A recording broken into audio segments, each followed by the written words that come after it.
Alright, so before we start today's episode, I am a complete dingus, and the wrong recipe was used in today's. It was last week's dumpling recipe, but this is the correct one.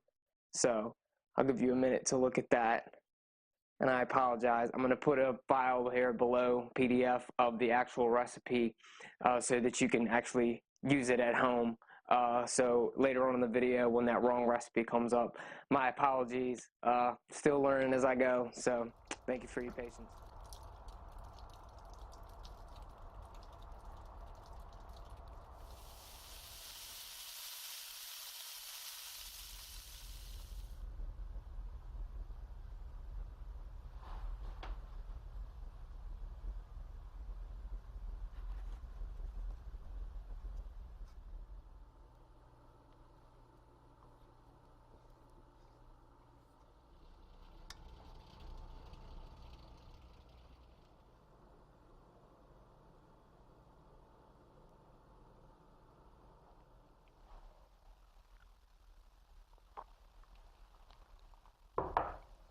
Good morning, everyone. Welcome to Season 1, Episode 3 of Wake Up, Smell The.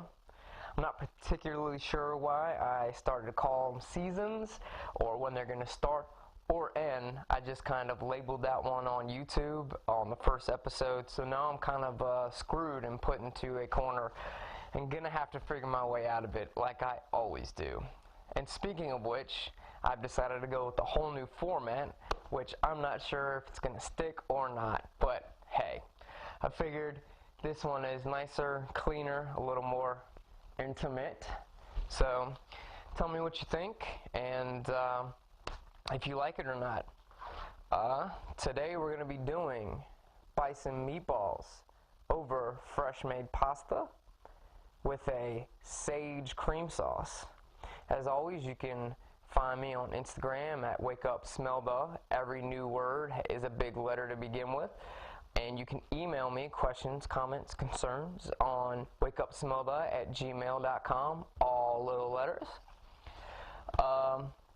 Some fun facts for today are meatballs.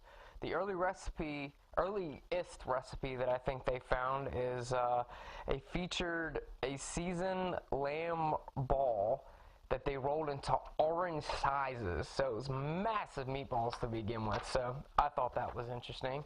The first pastas they could find were recipes where a lot of the beginning recipes seem to be like lasagna, but they called it lagana or lanaga or one of those things. It was really the beginnings of lasagna. Every recipe is pretty much a sheet of dough with something.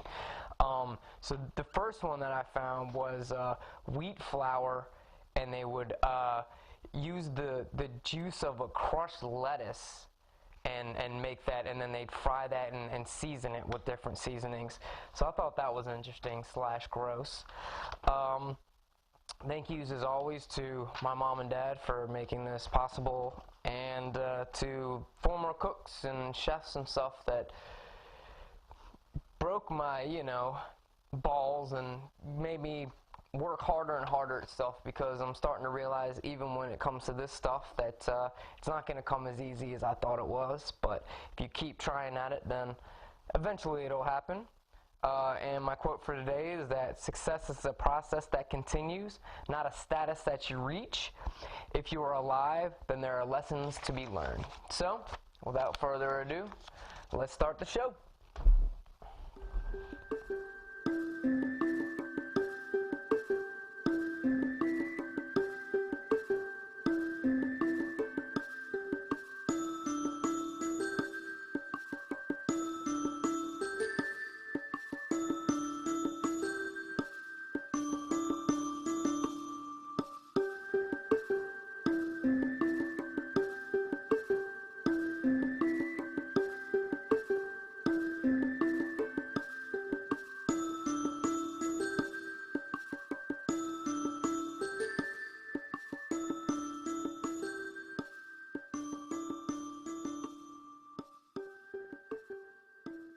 Got my breakfast of champions right here. I realize sometimes I sit over there and drink so much coffee. I really am not much of a coffee drinker. Sorry if that breaks the deal for you here.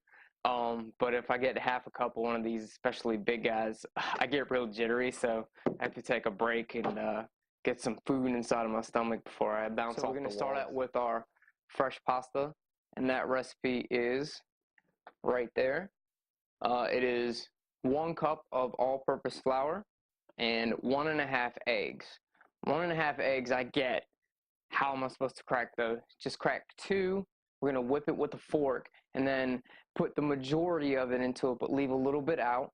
And I'm going to be doing an old school style with the well and kind of like mixing it a little bit by fork and by hand until we can knead it into a nice elastic dough. And you can use a mixer too. You can use your Cuisinarts or your food processor until it turns into a nice dough. Pull that out and then knead it again to make it a nice ball.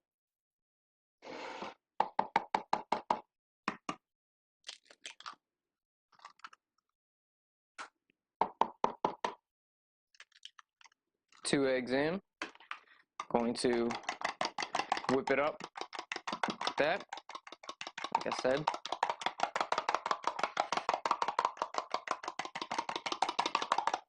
And you can adjust as you go with how dry or how wet, but the majority of this going into that will probably make what we're looking for. So start putting it into the middle. And then just work it till you got a dough.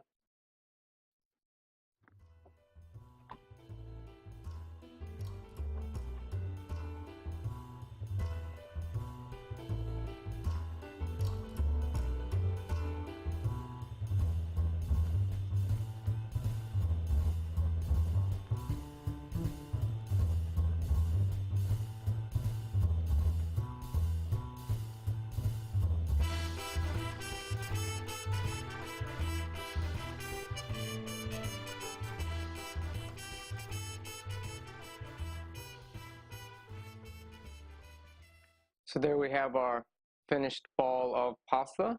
It is a little bit tacky, got a nice little elasticity to it. I think next time I will do it in the machine just to show you better, it's a lot easier there, but I wanted to kind of show the old rustic way to do this so you could see, multiple ways, but I will definitely do it in the machine next time so that you can see it. Now this guy needs to sit and rest for a little bit, so we're going to move on to our meatballs and wrap this up in some plastic wrap and let it rest and sleep, have a little nap time while we do move on to the police resistance, the meatballs. So this recipe is going to have some fresh oregano and let's see, bring that up again. Fresh oregano.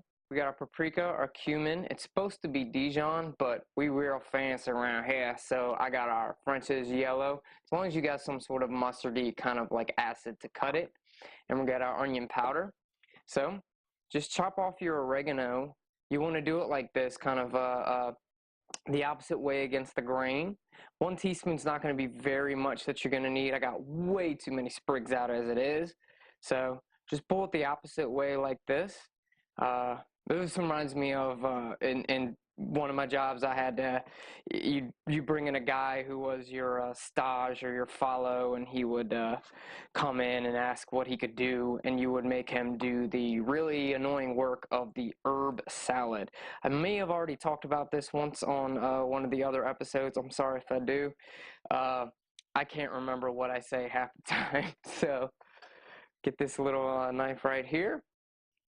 I'm just going to do a light cut on it, and then we're going to add the rest of our ingredients into it.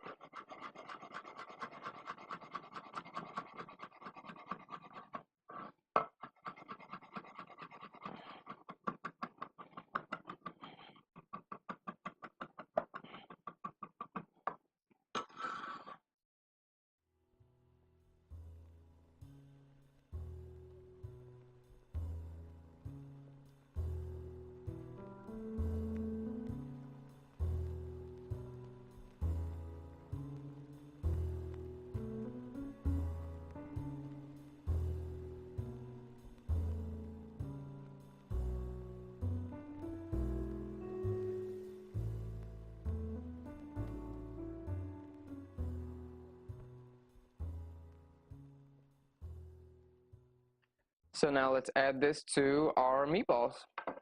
I don't have celery salt at this time, but if you have celery salt or celery seed, you want to put a very small amount into it because it is a strong thing to put into it. You just take the celery seed and you chop it up real fine.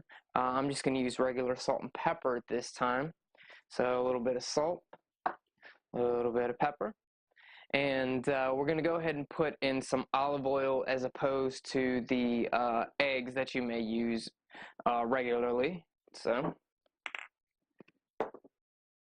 2 teaspoons of olive oil. Should be about right.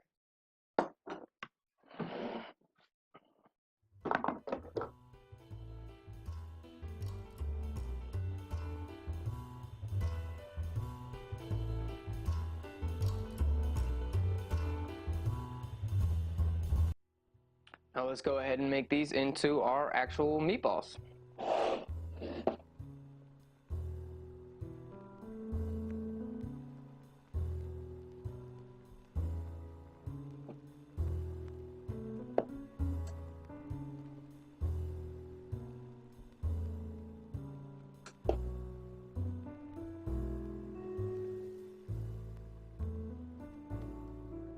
And so now we have our meatballs done, our pasta done. So all we need to do now is the sauce, the sage cream sauce. So I don't have anything ready for it. All right, so the pasta is now resting and sitting over there. We have our meatballs right here ready to be cooked. So we need to make our sauce now. Let's do 5 each sage leaves. You just simply pick them off at the very bottom of the stem right there. And we're going to put them into a kind of a tight bunch right here. You're going to roll it a little bit like that, makes it all even and neat. Kind of pinch it together. I like to fold that part a little bit back. You want to make a nice tight package almost. And then again, pinch grip, come back, like lightly holding back here. Let the knife do the weight. I actually sharpen these bad boys, so they're actually good to go today on this episode, as opposed to those knocker bad ones I've had for the past few. And I'm not going to do much more than that, just a quick simple almost julienne right there. Put it into this little cutie pie. And then we're going to do butter pats / kind of measure out what we need for the sauce. So it's 4 tablespoons of unsalted butter. So obviously that'll be about half. 1 stick of butter is 8 tablespoons. I'm going to go ahead and try to measure off in my head, you know, just 4 right there evenly. I just cut 3 and said 4 evenly. It's fine. We're going to do, let's say about 4 each of these, and then leave the other 2 for other applications we might have. And then we need to do our liquid.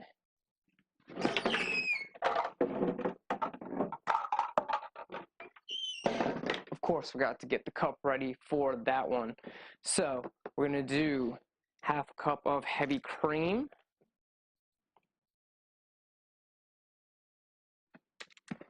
And 1/4 cup of chicken broth.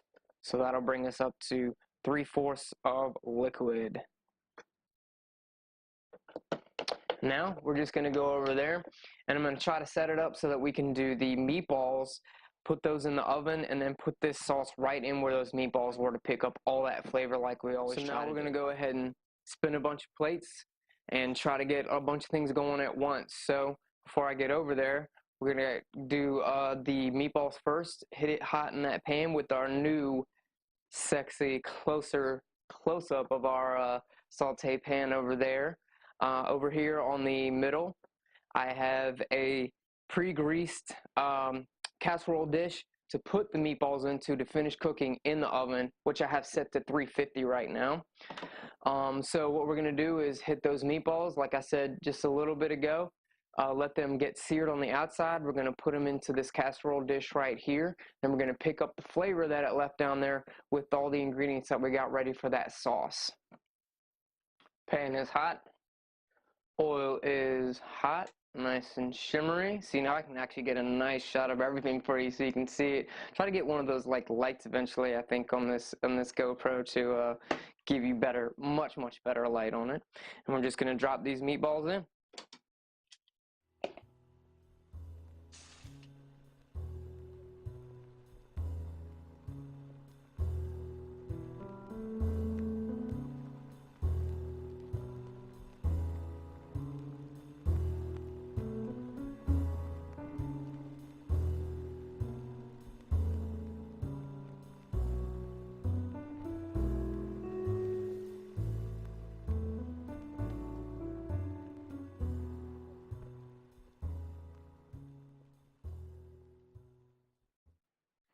So meatballs are now cooked, put into the oven at 350. We're going to bring it up to 165 as we temp it as we go. I'm guessing around 10 to 15 minutes. I have significantly put down the temperature on this. It was at about medium to high, but I put it now between low and medium, and we got some bits down there to catch up. Make sure it doesn't burn it too much, but now we'll make the sauce of what we got left over.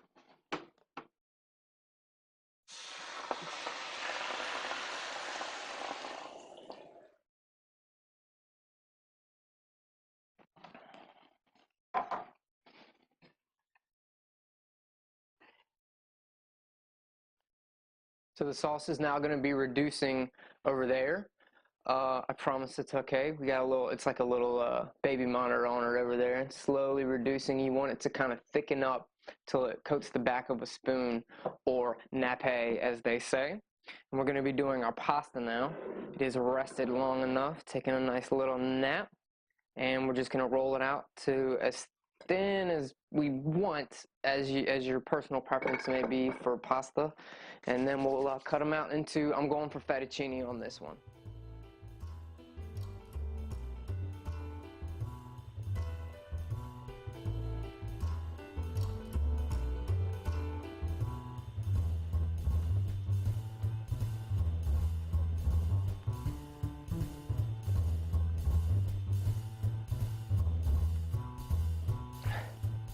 Yeah, so this is a lot easier with the pasta attachment. This might be like the first time or second time I've ever used a rolling pin, but if you have a pasta attachment, a pasta attachment for your KitchenAid, oh, I recommend using that. No wonder people died at like 25 back in the olden days.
Over here, our sage cream sauce has gotten nice and reduced, exactly what we were looking for. A little bit of brown color to it. I let that butter brown out the gate because it gives a nice nutty flavor to it. And brown butter and sage are just, that's one of the best like pairings of flavors that you can get, especially for a pasta like this, which I'm hoping is gamey. I've never had Bison before, full disclosure, and we'll see how it turns out. So what we've been looking for is what's called nappe. So it's like, see how it coats that spatula, and then if you run your finger through it, it kind of keeps that line where you put your finger through it. So that's nappe. That's a fancy way of saying nice thick sauce. And over here, speaking of fancy words, since I have been messing it up for the past few weeks, This is actually called a trivet, not a sconce. I've been calling it a sconce, but the missus informed me that I have been using the wrong word. So, trivets are the things that keep your counter from burning. Sconces are apparently lights that are on the side of your wall. I didn't know the difference. They're both fancy words. I'm not a very fancy person. You can also see how I've done this take about 900 times because I hate how I talk sometimes. And you can see the grease spots of where I put the meatballs before. But I got wax paper in there right now. I'm going to put these meatballs into it on the wax paper so it doesn't stick. I'm going to let these meatballs cool down on the counter right here, and then when they cool long enough, we'll put the pasta and the butter pads on top of it, put it into the fridge, and we're done for the morning, y'all. I'll see y'all tonight. Alright, so we're ready to finish now. I have a pot over here with the water. I'm going to hit it afterwards with a pot with a little olive oil and garlic. Got the meatballs in the oven. I got some bread for tonight. And the sauce I have in here, kind of a almost a Bain Marie-ish kind of thing, double up right here. So we got some hot water and the squirt bottle inside of it. Alright, so we're gonna go ahead and hit the pasta in the water. Then we're gonna saute it in the garlic and oil, and then we'll plate it right here in the middle.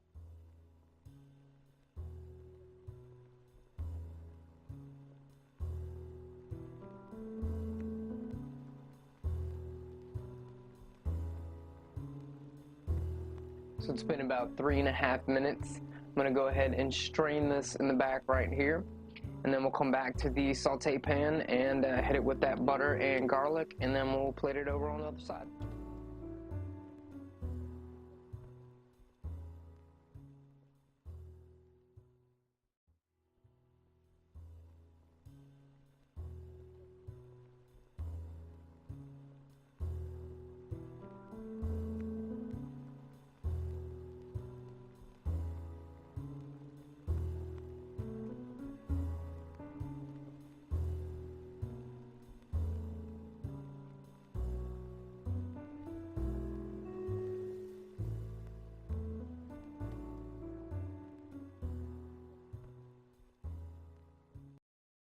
Got my meatballs in a little bit of stock so they didn't dry out when I warmed them back up in the oven. They are on top of a trivet, not a sconce, a trivet. We went over that already today. So let's go ahead and plate this. What you want to do is twirl it just a little bit, a little twist to it in the middle of the plate. That's how you get that nice height and kind of like conformity in the middle. This one's a little bit thick, but right there. And I'm going to take my sauce next. Be careful because it is hot. I'm going to do a little bit like this. I don't want to have it so much coating it. Just a little bit of sauce right there. I got a chunk of sage. I can feel it in there. Alright. I'm going to do meatballs on top. 3 each. And then top it all off with some Parmesan.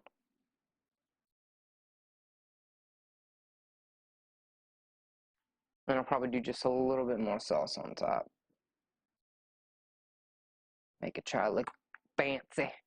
Alright, clean the outer rim. And that is your Bison meatballs with the sage cream sauce and your fresh pasta. So that was episode 3. I appreciate it. If you showed up, came through the whole thing again, and leave me your questions, comments, and concerns below. And remember, you came, you sauteed, you conquered.